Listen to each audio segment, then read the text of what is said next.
I had the perform service light come on, so I decided I was going to change the CCV filter. So here's how I did it. Okay, so I got my 2007 Dodge Ram with the 6.7. I'm going to change the filter under here, the CCV filter. So I found some videos, but I didn't see anything that was specifically about this engine and gave good information. So first of all, we're going to take the dipstick out, put that to the side. There's 4 bolts right here. Those ones were 8mm, so we're going to take that out, and then you can take this cover off.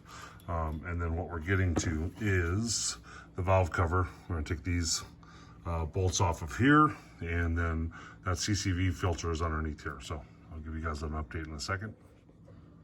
All right, so also 8mm bolts, 1, 2, 3, 4 on this side, 1, 2, 3, and then the last one on this side was like a stud. So take those out, 8mm. We're going to remove the oil cap, and then make sure you disconnect. There's a hose right here, just a hose clamp. Take that hose clamp off, and then I'm assuming that the connection will come loose. So take this valve cover off, and then we'll be able to change the filter underneath. All right, so that valve cover is off, and then the filter just underneath here. Just wiggle it loose, and that'll pull out, and you'll have that filter in your hand. And then you'll put the new one in. I'll give you guys a part number for that in just a second. All right, so we got the old filter over here on the right, new filter on the left. Just want to make sure kind of everything matches up. It looks exactly the same, so that looks all good. You can kind of see just how dirty one is compared to the other one. Obviously brand new, clean, all that stuff. So just some good things to take a look at. And here's our part number. The Dorman part number is 904418. I found this cheapest at Summit Racing. It was like 84 bucks or something like that, I believe.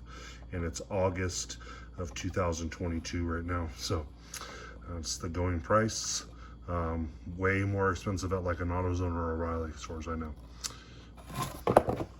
All right, so I put a little bit of lubricant on all 3 O-rings. You got 1 on the top, and then you got the 2 on the bottom. And then I just put a little bit of pressure, and it snapped in to the bottom holes. And then we're gonna put that valve cover back on.